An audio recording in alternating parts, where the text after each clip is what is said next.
하면서 인사합니다. 주님은 당신을 통해 말씀하고 있습니다. 이렇게.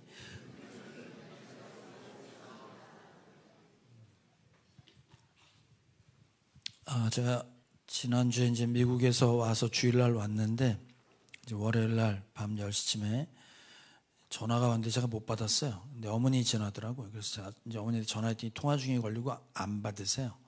느낌이 이상해서 집 전화로 전화를 했더니 받으셨는데 말씀을 못하고 신음소리 비슷한 게 들리는 거예요. 그래서 얼른 생각하기에 이게 응급 상황이구나. 그래서 이제 아내한테 119 불러라 그러고 열심히 뛰어서 집으로 이제 올라갔더니 이제 심근경색이 온 거예요.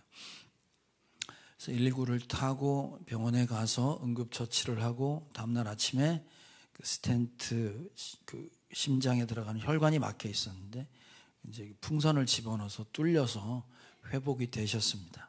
중환자실에 계시다가 나오셨다가 내일 퇴원하십니다. 그래서 이제 화요일 아침부터 기도해 주신 여러분께 감사드립니다.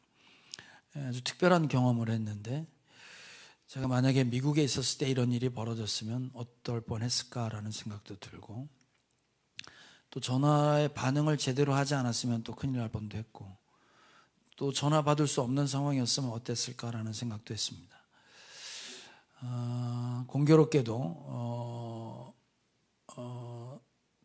한 여인의 아들은 머리에 핏줄이 막히고 그 엄마는 심장에 핏줄이 막혀가지고 똑같은 119를 타고 똑같은 병원 똑같은 응급실에 들어갔다가 똑같은 중환자실에 입원했다가 걸어 나온 몇 안 되는 모자지간이 됐습니다. 저희 어머니하고 제가. 자, 그런데 여러분이 이런 얘기를 들으면 어떤 느낌이 드세요? 자, 이런 상황은 이게 축복입니까? 저주입니까? 이게 성공입니까? 실패입니까? 여러분 이 얘기를 들으면 불쌍하게 느끼십니까? 아니면 부러우십니까? 이거 어떻게 해석하고 어떻게 바라봐야 될 것인가에 대한 답을 오늘 이제 성경 본문에서 찾아보려고 합니다.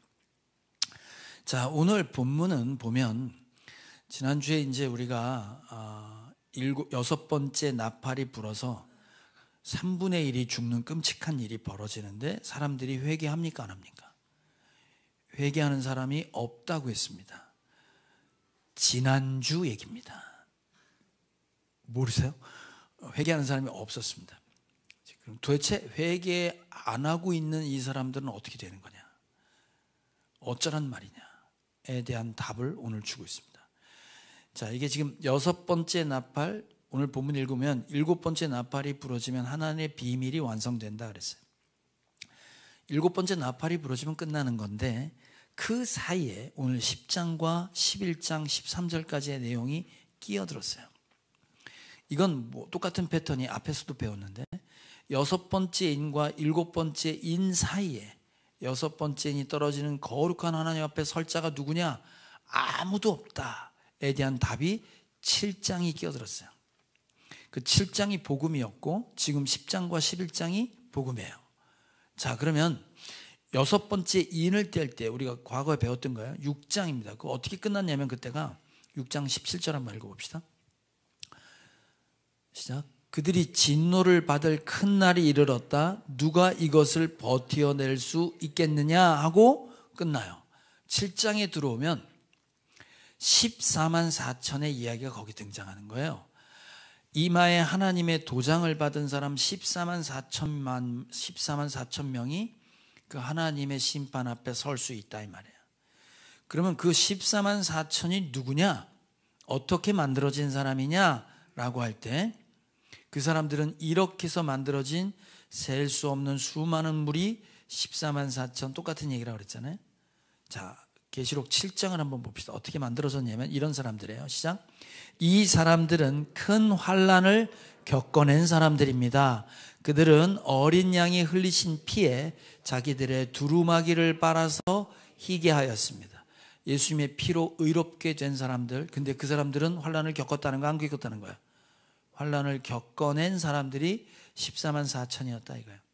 그럼 그 환난을 겪은 사람들한테는 어떤 소망이 있다고 7장의 복음은 뭐라고 설명하냐면 7장 17절 한번 읽어봅시다. 시작. 보자 한가운데에 계신 어린 양이 그들의 목자가 되셔서 생명의 샘물로 그들을 인도하실 것이고 하나님께서 그들의 눈에서 눈물을 말끔히 씻어주실 것입니다. 예수님이 우리의 목자가 되셔서 우리를 인도하시고 환난을 겪으면서 흘렸던 눈물을 닦아주시는 소망의 메시지가 7장의 얘기예요. 오늘 똑같이 지난주에 배웠을 때 6번째 나팔을 부르는데 아무도 회개를 하지 않는다 말이에요. 자, 어저께 지난주에 읽었던 마지막 구절 한번 읽어볼게요. 9장 21절 시작. 그들은 또한 살인과 점치는 일과 음행과 도둑질을 회개하지 않았습니다. 3분의 1이 죽는 걸 보고 야 나도 죽겠구나 회개해야지, 그게 아니라 어차피 죽을 건데 남의 거 뺏고 신나게 살아보자, 이렇게 된다는 거예요. 그래서 아무도 회개하지 않고 오히려 우상에게 절하고 귀신에게 점치는 일이 그때 벌어진다라고 했습니다. 자, 그러면 여기에 누가 아무도 회개하지 않는다면 도대체 어쩌한 말이냐가 오늘 읽었던 이제 본문에서 주는 답입니다. 자, 오늘은 어떤 힘센 다른 천사가 나타나는데 그 천사의 모습은 예수님의 모습과 하나님의 모습, 계시록 1장과 4장 5장에 나와 있는 하늘 보좌에 계신 하나님의 모습을 거의 닮았어요. 그는 구름을 싸고 있었고 그의 머리 위에는 무지개가 있고 그의 발은 불기둥 같고 그의 얼굴은 해같이 빛났다 그러고 그가 말하는데 7개 천둥의 우레소리와 같은 소리가 들렸다, 이런 얘기가 나옵니다. 자, 이 얘기는 그 앞에 계시록 배웠을 때 4장에 가면 하늘 보좌, 7교회 이야기 끝나고 하늘 보좌에 계신 하나님의 보좌를 봤어요. 그 하나님의 보좌에 무지개가 나와요. 자, 우리 4장 한번 읽어볼게요. 계시록 4장 시작. 거기에 앉아 계신 분은 모습이 벽옥이나 홍옥과 같았습니다. 그 보좌의 둘레에는 빛이 옥과 같이 보이는 무지개가 있었습니다. 무지개 뭔지 아시죠? 자, 무지개가 있었대요. 그럼 왜 하늘 보좌 하나님 그 둘레에 무지개가 있었냐 이 말이죠. 여러분, 무지개가 성경에 나와요, 안 나와요? 나와요. 최초의 무지개 이야기는 언제 나오죠? 노아 홍수 때 하나님이 무지개를 약속을 주셨어요. 그러니까 여러분이 무지개를 볼 때마다 하나님이 이젠 물로 심판하지 않겠다 이 말이에요. 그러면 여러분 생각해 보세요. 하나님 무지개로 약속을 주시면서 다시는 내가 너희를 물로 심판하지 않겠다라고 할 때는 배경이 어떤 배경이었겠냐 이거지. 그러니까 살아남은 자들을 향하여 니네 앞으로 똑바로 살 거니까, 앞으로 회개하고 잘 살 거니까 무지개로 약속을 하면서 심판하지 않겠다고 했을 것 같잖아요. 아니에요. 노아가 방주에서 나와가지고 처음으로 번제를 드리고 하나님께 예배하면서 하나님께 향을 올려드려요. 하나님이 그걸 받으시면서 생각을 하세요. 내가 이제 너희를 심판하지 않을 거야. 왠 줄 아니? 자, 창세기 8장입니다. 시작. 주님께서 그 향기를 맡으시고서 마음속으로 다짐하셨다. 다시는 사람이 악하다고 하여서 땅을 저주하지 않겠다. 사람은 어릴 때부터 그 마음의 생각이 악하기 마련이다. 다시는 이번에 한 것 같이 모든 생물을 없애지는 않겠다. 착해서 무지개 언약을 준 거야? 악해서 준 거야? 악해서. 답이 없단 말이에요. 얘는 날 때부터 죄야. 그런데 다시는 심판하지 않겠다는 거지. 물로 심판을 했음에도 돌아서지 않는다는 거예요. 노아 홍수에 살아남았던 사람들이 바벨탑을 세우고 자기 도성을 만들고 하나님께 도전한 사람들입니다. 보세요, 여러분. 이렇게 하나님은 심판으로, 징계로 사람이 바뀌지 않는다는 걸 아셨어요. 그러니까 지금 불기둥은 또 뭐냐면, 불기둥은 왜 광야에 나왔던 이스라엘 백성이 밤에 불기둥으로 인도하셨잖아요. 가나안 땅으로.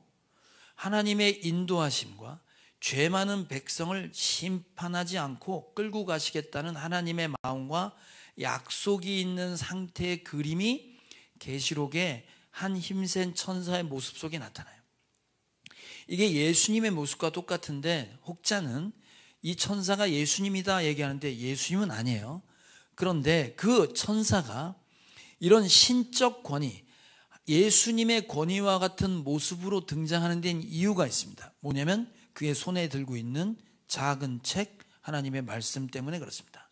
이 말씀이 신적 권위를 갖고 있다는 걸 알려주고, 이 말씀의 배경에는 죄인들을 심판하지 않고 그들을 인도하겠다는 하나님의 마음과 배경이 깔려 있는 걸 전제로 책을 봐라 이랬단 말이에요. 자, 지금 책에 대한 이야기입니다. 자, 계시록 10장 8절 아까 읽은 건데 시작. 하늘로부터 들려온 그 음성이 다시 내게 말하였습니다. 너는 가서 바다와 땅을 밟고 서 있는 그 천사의 손에 펴 있는 작은 두루마리를 받아라. 천사의 손에 들려있는 작은 두루마리를 받아라 그랬습니다. 자, 그러면 이 두루마리 얘기는 성경의 계시록에 나왔던 얘기입니다. 계시록 5장에 가면 하늘 보좌에 가서 봤더니 그 천사가 두루마리 책을 하나 갖고 있는 거예요. 근데 그게 봉인이 돼서 열 수가 없는 거예요. 근데 그 책에는 하나님 나라의 완성과 비밀에 대한 얘기가 있는 거예요. 이걸 펼쳐야 하나님의 나라가 완성이 되고 고통받는 우리가 구원이 완성될 텐데, 아무도 필자가 없는 그 책에 대한 이야기가 계시록 5장에 나왔었어요. 다 까먹었겠지만. 자, 계시록 5장을 한번 읽어봅시다. 시작. 나는 또 그 보좌에 앉아 계신 분이 오른손에 두루마리 하나를 들고 계신 것을 보았습니다. 그 두루마리는 안팎으로 글이 적혀 있고 7인을 찍어 봉하여 놓은 것이었습니다. 이 두루마리를 펴거나 볼 자격이 있는 이가 하나도 보이지 않으므로 나는 슬피 울었습니다.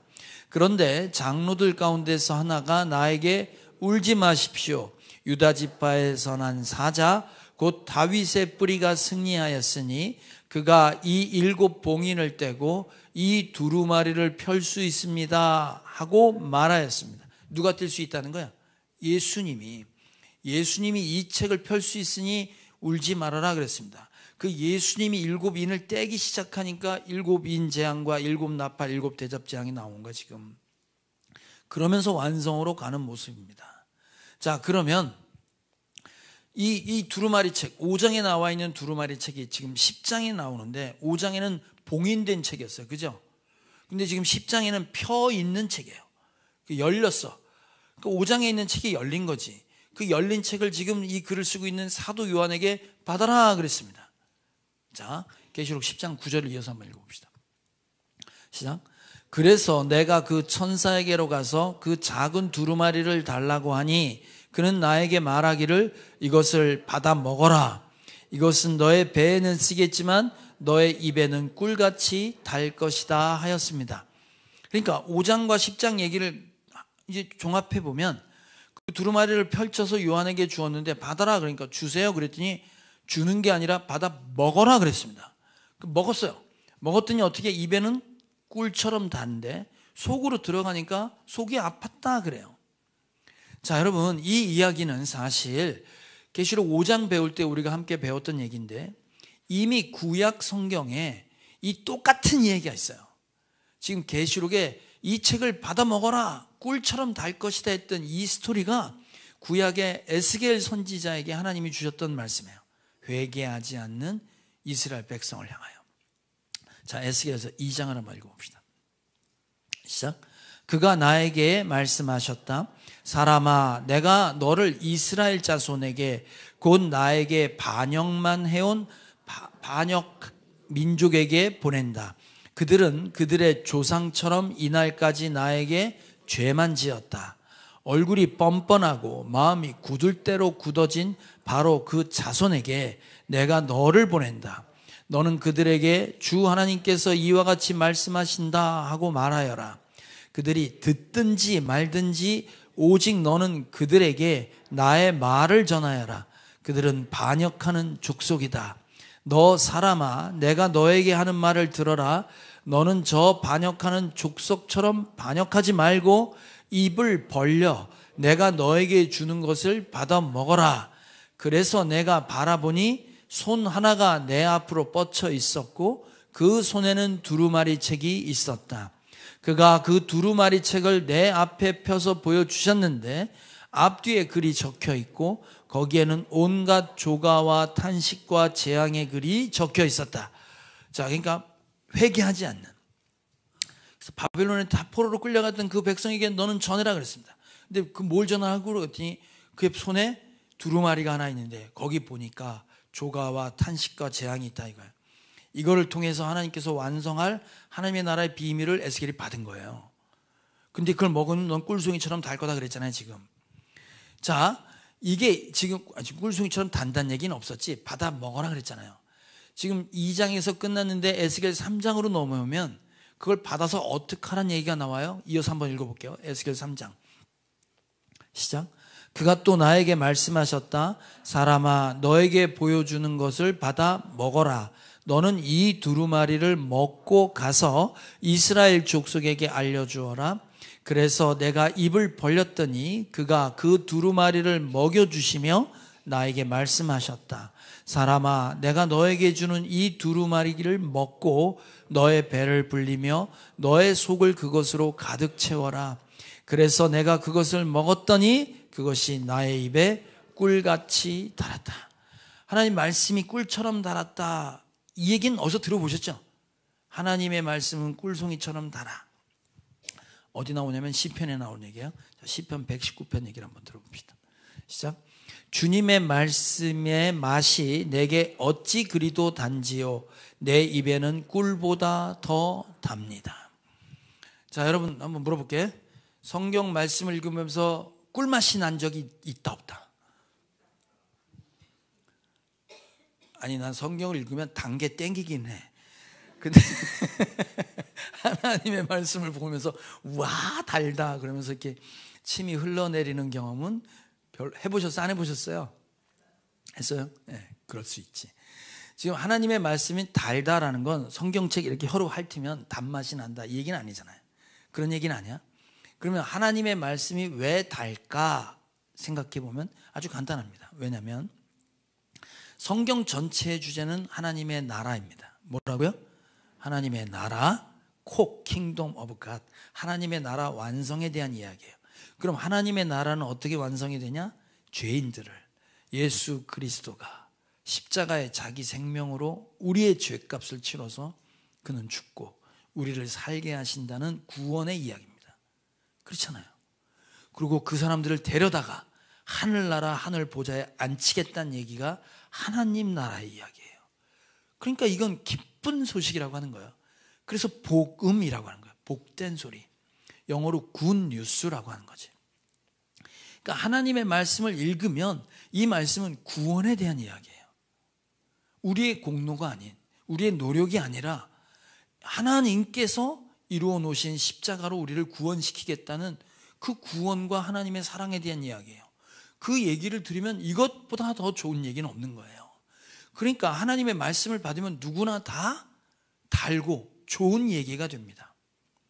자, 근데 오늘 성경에는 뭐라고 되어 있냐면 이 성경을 받아 먹어라 그래서 말씀을 받아 먹어라. 입에는 단데 내 속에 들어오면 쓰다 이 말이에요. 그 쓰다라는 단어가 피크라이노라는 단어인데 이 단어는 남편들아 아내를 괴롭게 하지 말아라 할 때 괴롭다라는 단어, 쑥이 쓴 물을 만들다 할 때 쓰다의 이야기예요. 그러니까 괴롭다, 쓰다 이 뜻이에요. 그러니까 하나님의 말씀이 내 속에 들어오면 맛만 보는 게 아니라 삼키면 내 속에 말씀이 들어오면 괴로워지고 써진다 이 말이에요. 자, 제가 이제 구원 얘기할 때 탈북자들을 예를 들어서 탈북자들의 신분이 바뀌는 거를 내가 구원의 예를 들어서 몇 번 설명했는데 탈북자 예를 들어봅시다. 북한에 살고 있었던 사람들은요, 북한이 지상 천국인 줄 알고 살았어요. 김일성이 신인 줄 알고 살았어요. 그랬다가 그들이 배고파서 중국을 통해 한국에 들어옵니다. 한국에 들어와서 한국의 실제를 보고 이 사람들이 느끼는 첫 번째 감정이 뭐냐면 속았다예요. 그동안 잘못 살았다예요. 이렇게 다른 세상이 있다는 걸 보지 못한 거예요. 그러니까 이렇게 다른 세상에 내가 들어와서 내가 이 세상 속에 살고 있다는 게 내가 얼마나 복받은지를 알게 되는 거예요. 너무 좋아하는 거예요. 집도 주지, 살 수 있도록 도와주는 거예요. 그러니까 얼마나 기뻐. 좋단 말이에요. 그게 달아요. 그런데 여러분 그거 아시죠? 빛을 보기 전에는 어둠이 어둠인지 몰라요. 그죠? 이런 세상이 있다는 걸 보지 못했으면 그 세상이 전부인 줄 아는 거예요. 그런데 이 땅에 와서 다른 세상을 보고 알게 됐습니다. 이제부터 그의 마음속엔 기쁨만 있는 게 아니라 아직도 남아있는, 북한에 남아있는 내 가족들이 생각이 나는 거예요. 그 가족을 보고 너는 거기 살고 있고 난 좋은 데 사니까 그 사람은 기쁠까? 마음이 아플까? 그렇죠. 마음이 아프지. 그 기쁨이 잠시는 기쁨이 되는데 기쁨이 지속되는 게 아니라 빛을 보게 되면 내가 비로소 속았다는 것, 내가 잘못 살았다는 것에 대한 아픔이 내한테 물려올 뿐만 아니라 그렇게 살고 있고 잘못된 길을 가고 있는 사람들에 대한 아픔도 있는 거예요. 그래서 그 말씀이 내 안에 들어와서 내 속에 들어오면 아프기 시작하는 거예요. 여러분, 제가 목사잖아요. 목사 되는 건 쉽습니다. 신학대학원 가시면 돼요. 3년 공부하시고 패스해서 목사하고 싶으면 됩니다. 그래서 목사가 되는 건 쉬워요. 그런데 목사로 사는 건 쉽지 않아요. 맞아요, 안 맞아요? 눈이 한두 개가 아니야. 쳐다보고 있는 게 불편해 죽겠어요, 내가. 여러분, 제가 이번에 미국 갔더니 제가 여기서는 별로 그렇게 일을 하지 않았어요. 교회 목사로 살았던 게 거의 90%였던 것 같아. 내 아내의 남편으로 살았고 우리 어머니의 아들로 살았는데 미국에 갔더니 내 신분이 달라진 거야. 갔더니 사돈이 계신 거야. 내가 사돈으로 살아야 되는 거고, 내 사위가 있으니까 장인어른으로 살아야 되는 거야. 내 아들과 딸이 있으니까 아빠의 역할을 해야 되는 거예요. 그랬다가 또 그 바닷가 휴양지 갈 땐 친구들이 왔었는데 그 친구들한테는 또 목사인 거야, 내가. 되게 불편했어요. 그러니까 거기서 아빠로, 사돈으로, 장인으로 살아가는 게 잘 안 해봤던 거니까 힘듭디다. 힘들어요. 그런 것처럼 여러분, 내가 예수를 믿어서 구원받아 기쁨은 있어. 근데 그 복음이 내게 들어오잖아요. 그 복음이 들어와서 내가 구원받았다는 걸 아는 순간부터 심판받을 사람들이 보이는 거예요. 가만히 있으면 죽어가는 영혼들이 보이기 시작하니까 마음이 불편해지기 시작하는 거예요. 자, 좀 더 구체적으로 얘기해 볼게요. 우리가 예수를 믿고 비로소 예수님을 통하여 하나님을 만나게 됐습니다. 하나님을 인격적으로 만났으면 기뻐야 되는데 그게 달콤한데 그 하나님이 내 속에 들어와서 왜 내 속이 쓰리냐 이 말이에요. 자, 여기 있는 사람들은 대부분 다 생명의 삶을 배우셨어요. 생명의 삶에 보면 제가 3년 동안 신학했던 하나님에 관한 학문을 딱 10분, 30분 만에 끝내는 하나님은 누구신가에 대해서 배워요. 그때 세 가지로 정의합니다. God is 뭐뭐뭐, 하나님은 뭐뭐다를 딱 세 가지로 표현해요. 하나님만 갖고 있는 속성 말고 하나님과 우리와 같이 갖고 있는 속성. 하나님 영원 무궁하셔. 우린 영원하지 않잖아요. 그건 배울 수가 없어요. 알 수도 없고. 근데 하나님이 있는 것이 내 안에 들어와 있는 게 있습니다. 세 가지입니다. 그 첫 번째가 뭐냐면 하나님은 영이시다요. 뭐라고요? 하나님은 영이시다. 두 번째는 하나님은 빛이시다요. 뭐요? 빛이시다. 세 번째 뭐냐면 하나님은 사랑이시다요. 영이시며 빛 되시고 사랑 되신 분이 내 안에 들어오면 나한테는 기쁨이 있습니다. 영적으로 살아나고 거룩해지고 죄를 물리치고 그 다음 사랑할 수 있게 돼요. 사랑받게 되니까 기쁩니다. 자, 그런데 그 하나님이 내게 들어오면 무슨 일이 벌어져? 힘들다 이 말이에요. 자, 요한복음 4장을 한번 봅시다. 하나님 영이시다요. 시작. 하나님은 영이시다. 그러므로 하나님께 예배를 드리는 사람은 영과 진리로 예배를 드려야 한다.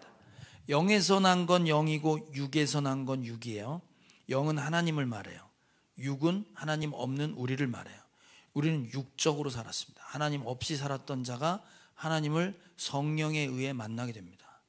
이제부터 살아보지 않았던 영적인 삶을 살아야 되는 거예요. 성령의 도우심으로 예수를 믿는다는 고백과 회개를 하게 하셨는데 그 다음부터는 이제부터는 한 번도 살아보지 않은 영적으로 반응하는 삶을 살게 됩니다. 오늘 예배를 하는데 예배는 영과 진리로 예배해야 되는데 진리는 하나님 말씀이에요. 여기에 성령이 개입하지 않으면 아무 소용없다 이 말이에요. 근데 여러분 그냥 여러분 몸을 이끌고 와서 지금 앉아서 듣고 계시잖아요.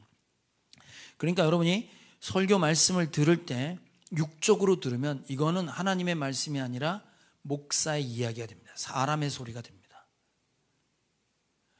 하나님이 없고 영적으로 반응하지 않는 찬양은 그 메시지가 곡조 있는 기도기 때문에 내 마음을 거기에 심으면 영적인 일이 벌어지는데, 그냥 영을 빼고 그냥 들으면 내가 듣기 좋은 노래를 듣고 싶고 내 마음을 만져주는 노래를 듣고 싶은 거예요. 그래서 찬양은 내가 좋은 거 나오면 좋지만 내가 모르는 게 나오면 불편한 거예요. 그 가사와 메시지엔 상관없이 싫은 거예요. 그러면 사람이 영적으로 반응하지 않으면 찬송가는 어떤 의미로 남게 되냐면 내 만족과 나를 위로하는 노래밖에 안 돼요. 기도에 영적인 기도가 빠지면 내 욕심을 채우고 내 쇼핑 리스트를 펼쳐놓고 달라는 것밖에 안 되는 거예요.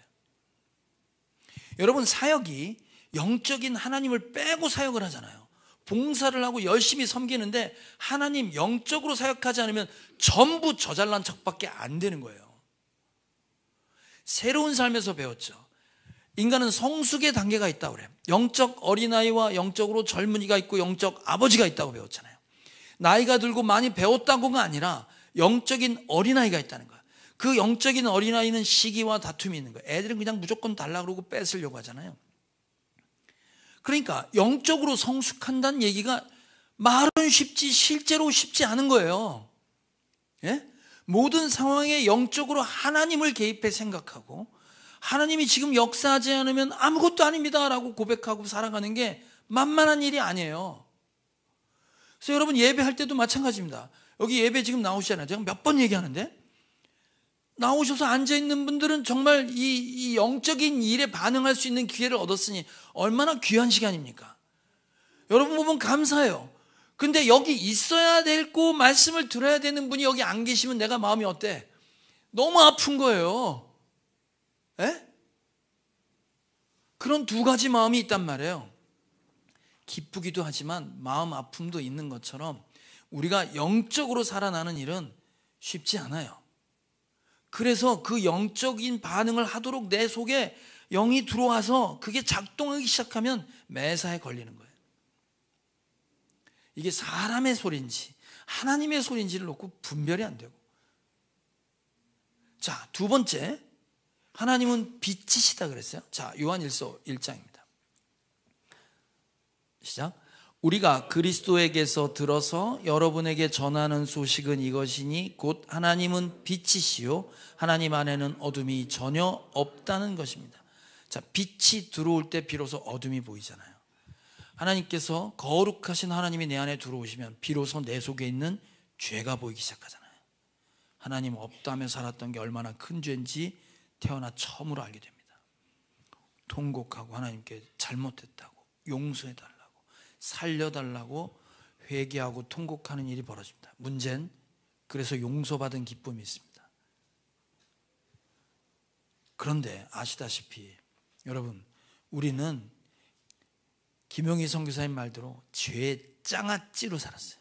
아예 죄 쩌들어 살았던 내가 빛을 한번 봤다고 내 속에 있던 죄가 다 없어집니까? 아니잖아요. 가만히 있으면 죄 짓잖아요. 성경이 계속해서 깨어있으라고 한 얘기가 왜 그렇겠습니까? 가만히 있으면 죄로 그냥 가는 거예요. 여러분, 내가 빛을 받아서 내 속에 어둠이 보여서 그 죄를 덜어내는 일은요, 평생을 죄 때문에 살았어요. 내가 평생을 나의 성공을 위해 살았단 말이에요. 그걸 내려놓는 건 죽는 것만큼 어려운 거예요. 안 그래요? 내가 거룩해지고 이 세상의 것을 하나님으로 바꿔서 하나님께 들어오려면 이걸 비워야 되잖아요. 비워야 된다고. 이걸 버리는 일이 쉽지 않은 거예요. 내 평생 목적으로 살았던 걸 버리는 일이에요. 그냥 버려집니까? 안 버려집니다. 거룩해지는 건 깨끗해지는 거예요. 정금, 100% 금이 되기 위해서는 불 연단을 받아야 돼. 불로 녹여야 되는 거예요. 고난과 불과 같은 연단이 없이는 아무도 정금같이 될 수 없다 그랬습니다. 아파봐야 그 죄가 얼마나 큰지 아니. 그 아픔과 고난을 통해서 거룩해지는 거예요. 그것 말고는 거룩해지는 방법이 없습니다. 여러분, 맨날 기쁘고 맨날 좋으면 여러분 거룩해질 방법이 없어요. 그게 아픈 거예요. 그게 힘든 거예요. 그래서 빛 가운데 들어와서 죄가 자꾸 보이니까 타협하고 싶은 거야. 타협하고 싶은 거야. 고만 거룩해지고 싶다 이 말이에요. 사도 바울은 거룩한 주님 앞에 가면 갈수록 나는 사도 중에 지극히 작은 자입니다 했다가 맨 마지막에 뭐라 그래? 난 죄인 중에 괴수라고 그러잖아. 그가 얼마나 큰 죄를 졌길래. 아니요, 하나님 앞에 가까이 갈수록 죄가 커 보이는 거예요. 그 죄가 여러분 오늘도 넘어지게 하고 내일도 넘어지게 하잖아요. 그걸 덜어내는 일은 힘들고 아픈 일이에요. 세 번째, 하나님 사랑이시라고 그랬습니다. 자, 요한일서 4장을 한번 읽어봅시다. 시작. 사랑하는 여러분, 서로 사랑합시다. 사랑은 하나님에게서 난 것입니다. 사랑하는 사람은 다 하나님에게서 났고 하나님을 압니다. 사랑하지 않는 사람은 하나님을 알지 못합니다. 하나님은 사랑이시기 때문입니다. 내가 어떤 사랑을 받았냐면 날 위해 하나님이신 그분의 생명을 버리는 하나님의 미친 사랑을 받은 거예요. 이 사랑 앞에 안 무너질 자가 어디 있겠어요. 그 사랑을 받은 자만이 사랑할 수 있다 그래. 내가 어릴 때 부모로부터 사랑을 못 받고 컸어요. 그럼 커서도 어떻게 사랑을 베푸는지 몰라요. 받아본 적이 없으니까. 그래서 여러분, 예수님의 사랑 아니면 여러분이 받았어야 될 사랑 못 받은 걸 회복할 방법이 없어요. 자, 문제는 뭐냐면 그 사랑을 받았는데 주님은 내 속에 들어와서 뭐라 그러세요? 내가 널 사랑한 것처럼 너도 서로 사랑해라. 사랑받는 건 좋았는데 사랑해보기 시작해보세요. 누군가를 사랑해봐요. 여러분, 고린도전서 15장에 나와 있는 13장에 나와 있는 사랑장이잖아요. 사랑은 신비하고 짜릿한 게 아니에요. 오래 참고 견디고 믿어주고 바라봐주고 기대해주고 싸가지 없어도 친절히 구하는 것, 물에 향치 않는 것, 이걸 사랑이라고 그래요. 그거 쉽지 않아요. 그거 해보기 시작해보세요. 어렵다니까. 힘들다고. 누굴 사랑하는 게 만만한 게 아니에요. 그래서 여러분, 내가 사랑을 받을 땐 모르겠는데 누군가를 사랑하고 누군가를 품는 일을 하기 시작할 때부터 힘들고 아파요. 그래서 7교회 얘기가 중에 첫 번째 교회 얘기가 뭐냐면 그 에베소 교회 얘기할 때 너희가 첫사랑을 버렸다 그래요. 하나님께 받은 사랑이 너무 컸어. 사랑을 왜 버렸겠어? 사랑하려고 하다 보니까 아픈 거예요. 힘든 거예요. 힘들어요.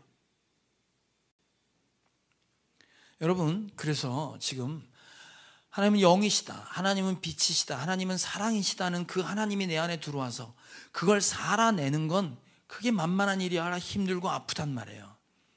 여러분, 예수 믿어서 믿으면 무조건 잘 된다고 했지, 이게 계시록의 해석을 잘못해서 그래.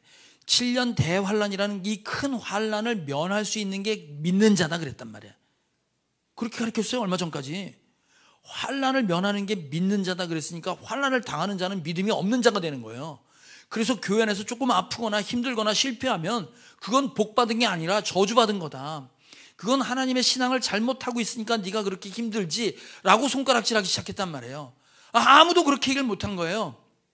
근데 그거 아십니까? 주님이 제자들 불러놓고 이렇게 얘기했어. 네가 진짜 나를 따라오고 싶으냐? 따라가겠습니다. 그랬더니 너 생각 좀 해보고 따라와. 날 따라와서 나의 길을 간다는 게 뭔지 한 번쯤 생각해보고 날 따라와 그랬어요. 내 제자가 되고 싶냐? 예. 제자가 되려면 생각해. 무슨 생각이요? 야, 사람이 망대 초소를 하나 집을 하나 짓는다고 치자. 얼마 들지, 얼마 걸릴지 생각하고 짓지. 아무 생각도 없이 집 짓겠다고 소리치고 따라오는 놈이 어딨냐 말이야. 전쟁을 하는데 상대방이 얼마나 센지 생각해보고 붙지 않겠냐? 내가 가진 전쟁할 수 있는 군인이 조금밖에 없으면 가서 타협을 하거나 화친을 해야지. 전쟁 붙겠다고는 미친놈이 어딨냐 이거야. 이 생각 좀 해보고 따라오라 그랬어요. 한번 읽어볼까? 누가복음 14장. 예수님이 날 따라오려면 이 생각하고 따라오라 그랬어요. 시작. 너희 가운데 누가 망대를 세우려고 하면 그것을 완성할 만한 비용이 자기에게 있는지를 먼저 앉아서 셈하여 보아야 하지 않겠느냐. 그렇게 하지 않아서 기초만 놓은 채 완성하지 못하면 보는 사람들이 그를 비웃을 것이며 이 사람이 짓기를 시작만 하고 끝내지는 못하였구나 하고 말할 것이다. 또 어떤 임금이 다른 임금과 싸우러 나가려면 2만 명을 거느리고 자기에게 쳐들어오는 그를 자기가 10,000명으로 당해낼 수 있을지를 먼저 앉아서 헤아려 보지 않겠느냐. 당해낼 수 없겠으면 그가 아직 멀리 있을 동안에 사신을 보내서 화친을 청할 것이다. 이런 생각은 누구나 상식적으로 한다는 거지. 나를 따라오려면은 이런 상식 갖고 생각을 해. 그런데 나를 따라오는 제자가 되는 건 이런 거야 라고 그래. 자, 우리 그동안 이제 말씀을 들었던 분들은 샌드위치 구조라고 하지. 뭘 강조할 때 앞과 뒤가 같은 말이 있고 그 안에 내용이 있어요. 그러니까 지금 생각 좀 해보고 따라오라는 얘기가 뭐냐면 제자가 되는 앞뒤에 똑같은 얘기가 있어요. 자, 우리가 지금 그 28절부터 읽는데, 그러니까 27절 앞에 32절까지 읽는데 33절 뒤에 앞뒤에 무슨 말이 있냐면 27절에 이런 말이 있어요. 자, 읽어봅시다. 시작. 누구든지 자기 십자가를 지고 나를 따라오지 않으면 내 제자가 될 수 없다. 자기 십자가가 사형틀이에요. 네 관짝 들고 따라오지 생각이 아니면 따라오지 마 이런 거예요. 예? 죽는다 이 말이에요. 나를 따라오는 길은 죽는 길이야. 생각 좀 하고 따라와. 그랬어요. 33절 읽어봅시다. 앞뒤로 있는 33절 시작. 그러므로 이와 같이 너희 가운데서 누구라도 자기 소유를 다 버리지 않으면 내 제자가 될 수 없다. 다 버리래. 내가 소중하게 생각했던 걸 버릴 수 없으면 내 제자가 될 수 없대. 내가 죽지 않으면 제자가 될 수 없대. 내가 소중한 걸 버리는 건 죽는 것보다도 힘들어요. 지금 그 얘기하는 거예요. 그래서 성경은 뭐라고 얘기하냐면 예수를 믿는 믿음을 받는 큰 특권이 있지. 내가 믿었다. 이 말은 믿는 기쁨과 특권만 받은 게 아니라 고난도 받아라 그랬어요. 거기엔 그것도 포함이다 그랬어요. 자, 빌립보서 1장 29절 시작. 하나님께서는 여러분에게 그리스도를 위한 특권, 즉 그리스도를 믿는 것뿐만 아니라 또한 그리스도를 위하여 고난을 받는 특권도 주셨습니다. 특권도 주셨다는 거예요. 고난받는 특권이에요. 환난 속에 들어가는 특권입니다. 재앙 속에 들어가는 특권입니다. 여러분, 그 미국의 프로농구가 굉장히 유명합니다. 그 프로농구 중에 마이클 조던이라고 아시죠? 그 사람 말고 요즘 뛰고 있는 사람 있어? 이름도 어려워. 아테토쿤보. 아테토쿤보가 미러키라는 팀에 그 팀이 몇 번 우승을 했어요. 거기 주인공이 MVP를 받았던 사람인데 몇 시즌 실패를 해가지고 성적이 부진해갖고 그 등수에 못 오른 거야. 그랬더니 한 기자가 그 아테토쿤보를 앉혀놓고 묻는데 뭐라고 묻냐면 이번 시즌은 실패한 거죠? 라고 물어요. 네? 그랬더니 그 아테토쿤보가 그 기자를 딱 보고 째려보면서 너 작년에도 그렇게 물어봤지? 그래. 똑같은 질문을 작년에도 하고 작년에도 슬럼프에 빠진 거야. 올해도 그런 거야. 작년에도 물어봤지. 지금 또 묻는 거지. 그랬대. 그러니까 이제 뭐라고 하냐면 이렇게 얘기하는 거야. 당신은 매년 승진합니까? 이렇게 물어봤어. 그 기자한테. 아니요. 그럼 당신은 실패했습니까? 아니요. 그렇게 얘기한 거야. 너 지금 아니라고 그랬지. 그러면 마이클 조던은 15년 동안 농구를 했다. 근데 그 중에 6번 우승을 했대. 그럼 나머지 9년은 실패한 겁니까? 또 물어요. 그러니까 그래서 기자가 아니요. 그래. 그럼 지금 당신이 지금 묻는 게 그 마이클 조던의 9년은 실패했다고 얘기하는 거고 당신이 승진하지 못했던 올해는 실패했다고 얘기하는 거를 그 질문을 나한테 하는 거냐 지금. 당신 질문이 잘못되지 않았냐 이 말이야. 에? 아니 사람이 승리할 때도 있고 실패할 때도 있지. 스포츠엔 실패가 없다. 지금은 다른 팀이 우승했지만 내년에는 내가 더 좋은 모습으로 올 거다. 이걸 왜 실패라고 하냐 이렇게 얘기해요. 공감이 가세요? 네. 자, 우리는 영적이지도 못하고 사랑하지도 못하고 아직 거룩하지 못해 계속 엎어지고 있습니다. 이걸 실패다라고 얘기할 수 있냐 이거지. 제가 그 TV 보는 프로그램 몇 개 있어요. 최강야구. 뭐야? 최강야구라는 프로그램. 그건 뭐냐면 은퇴한 감독과 은퇴한 프로야구 선수들이 모여서 팀을 만들었어요. 이미 은퇴한 사람들. 그 사람들이 아마추어 야구를 잘한다는 고교 야구에 성적 좋은 사람, 대학 야구에 성적 좋은 팀하고 붙어요. 그래서 70%의 승률을 갖지 못하면 폐지되는 프로예요. 그러니까 은퇴한 사람들이 죽기 살기로 싸우는 거예요. 그런데 이 팀이 승리할 때도 있고 실패할 때도 있지. 승리했을 때 그 감독, 김성근 감독 80이 훨씬 넘은 90 가까이 된 그분이, 그 노인이 감독이야. 그분한테 물었어요. 오늘 승리한 소감이 어떻습니까? 그랬더니 그분이 이렇게 얘기해요. 승리할 수도 있고 실패할 수도 없다. 실패할 수도 있다. 그러니까 게임은, 야구 경기는 누군가 승리했다면 누군가 진 거지.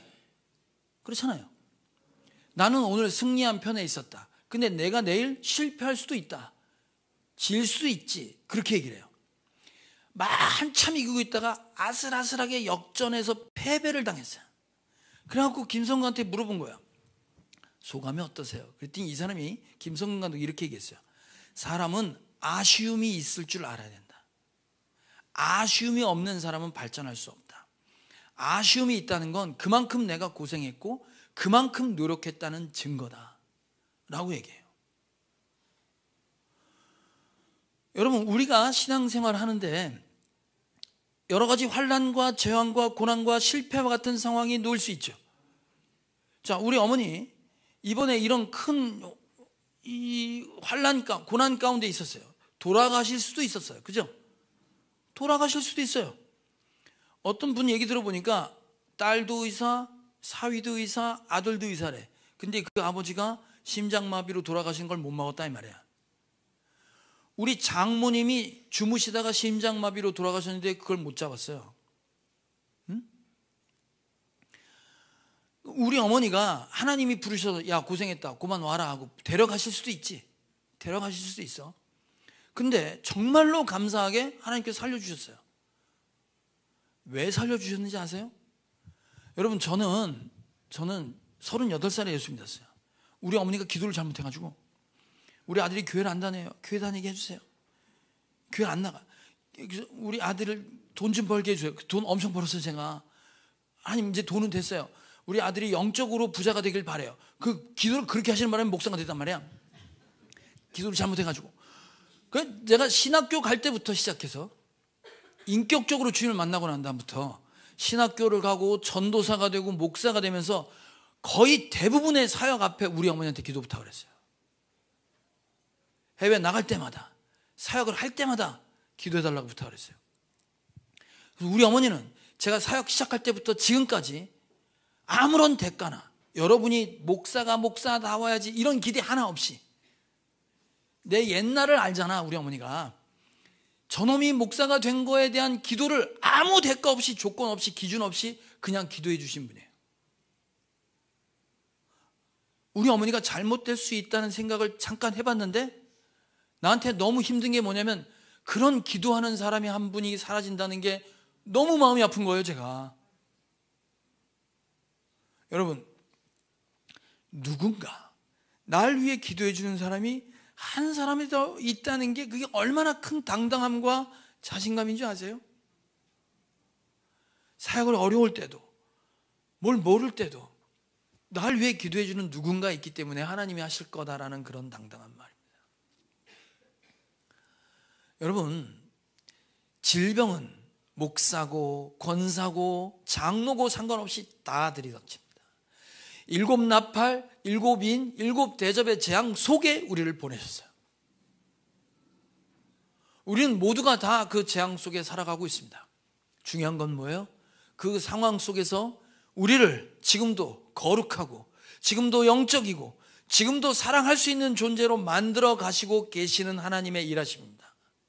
우리 어머니를 남겨놓으신 건 제가 아직도 거룩하지 못해서, 아직도 사랑할 줄 몰라서, 아직도 영적이지 않아서 더 영적이고 더 거룩해지고 더 사랑할 줄 아는 사람 되라고 기도의 동역자로 남겨주신 줄로 믿는 거예요 제가.